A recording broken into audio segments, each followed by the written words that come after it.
Hey everybody, welcome back to the channel. This is episode 8 of the Big Block Barracuda Blitz, and in today's video, we're going to build an exhaust system from AutoZone.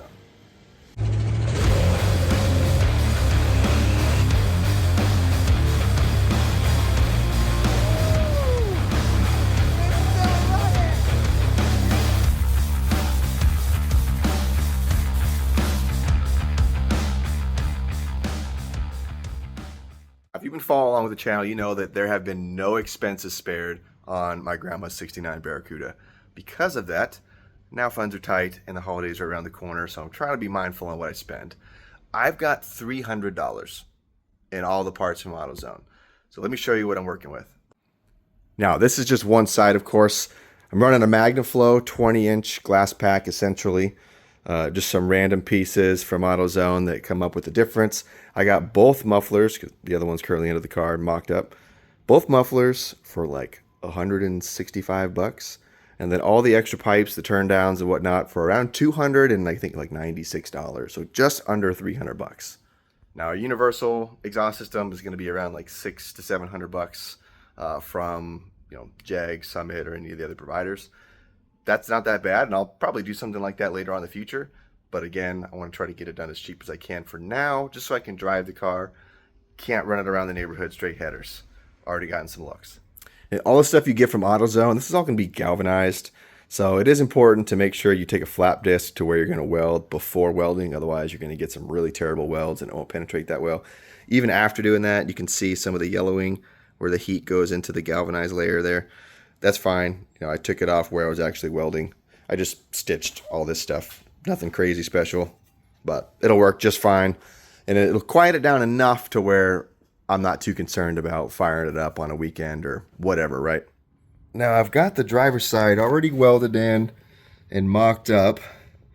So you can see it's just turned down there. It's a pretty short system. Goes up to the header. I am going to put an H pipe in this because I do want some equalization, but it's not very long at all. There's not that much back pressure. It is a 2.5-inch system, which for a 493 stroker is definitely on the small side, but I'm erring on the fact that it's a short system. It's going to have an H pipe so it'll be equalized. It should do just fine. Now in the future, I'll probably go to like a 3 or maybe even a 3.5-inch setup. Probably again do turn downs just because there's not a lot of room with the strange 60 axle. But for now, this can last me for at least a year or two. Oh, and I fixed my welder. Really wasn't even the welder. It was the circuit I was tapping into. My circuit breaker in the house had fried. By that I just mean it had wasted itself to the point where it was tripping way too early. So I swapped the new one in, and my welder's back in action. Now I've already gone through and marked where I need to cut and tack welded some bends already in place so that I could just sit here and weld them. This is a new bench. If you're subscribed, you probably are wondering what this is. Super old, new to me of course. This is actually from my old high school auto shop teacher. So he was going to throw it out. I mentioned that I needed a workbench. He said come pick it up, and I did. And then of course my drill is from my grandfather. So super old stuff. I'm going to keep putting it to use. Tons of life left. Now I'm just going to go ahead and cut some of those. Start burning them all together.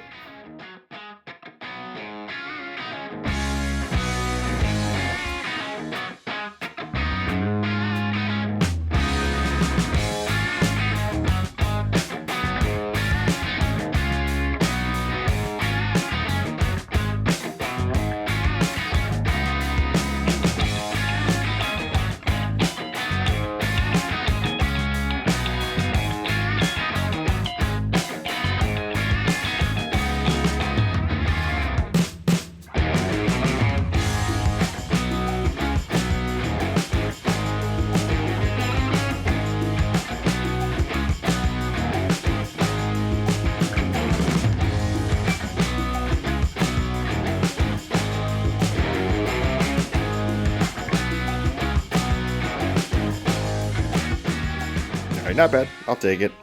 However, I started running out of gas, of course. Always happens when you're doing a project like that, so I'll have to grind that down a little bit, see if there's too much porosity. But it's alright. It'll work for what this is going to be used for. Happy it's Saturday, and it's a decent hour, so the store's still open. I can go run and grab some. Yeah, so it actually wasn't open. I ended up driving an hour and a half to the nearest Tractor Supply to get a small 5-pound bottle, but at least I've got welding gas. I can keep working, and now I'll have 2 bottles, so when I run out, I won't get caught with my pants down. It's so tiny. It'll work. All right, so the passenger side pipe is done. I just realized too that while I was at the store, I probably should have gotten some wire. Don't think I'll have an issue finishing the exhaust, but I'm going to need more wire for when I tackle the cage next week. Oh well, I'll be able to go to my normal spot tomorrow. All right, so now I'm going to put this in, see how they both look side by side, and then measure where I'm going to put this H pipe.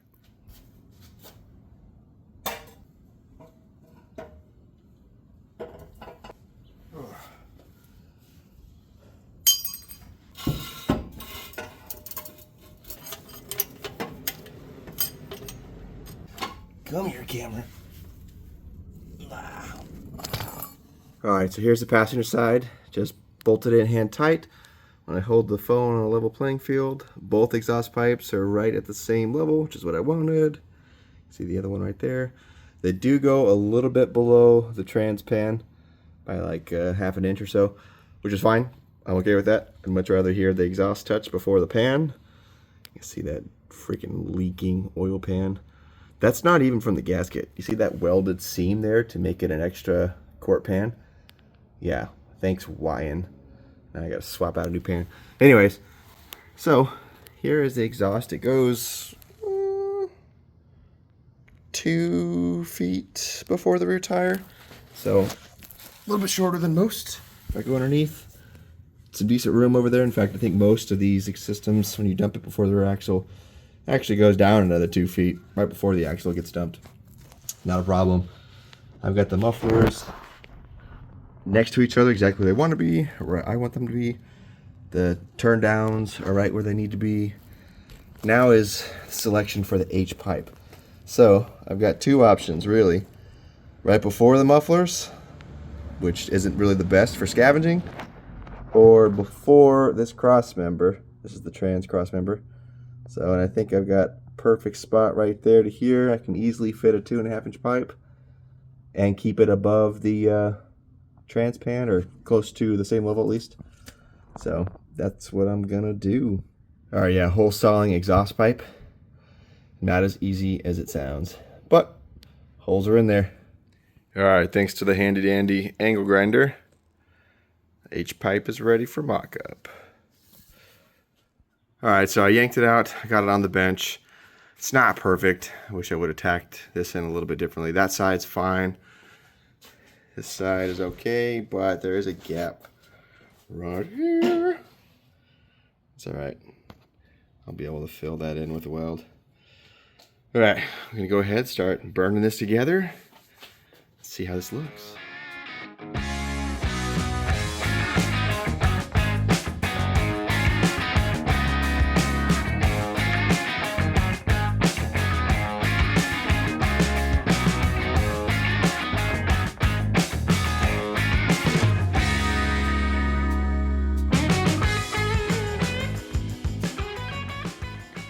Alright, I was able to fill in those gaps without any issue at all, really. You can see it's looking pretty good there. They're still a little warm. They don't look great, obviously. They're just stitch welding, but the holes are filled. Just, yeah, whatever. This will work. I'm actually thinking about painting it. What do you think about hiding some of these grind marks and multiple weld joints with some black ceramic coat?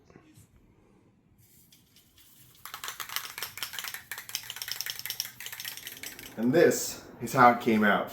Now I think this looks awesome, and I'm extremely excited to hear what this sounds like. So let's finally get this bad boy bolted up so we can fire this thing off. Alright, so I've got it installed. Clears the pan nicely. It did tweak a little bit when I had it on the bench and I was welding it. And by tweak, I mean the direction that the pipes go now. They don't go straight fore and aft. They are like angled slightly towards the passenger side. So I've got maybe like 8 inches of clearance between the muffler and the frame there. And on the other side, I've got 4 inches. I don't know if you can see it from here. So it's kind of following the drive line, which I guess that looks good. But of course the drive line's offset by a couple inches in the car. Oh well, I'm not going to complain about it too bad. It's fine. I think we can actually start the car now and not wake up every single neighbor in a 3-mile radius. So let's do it.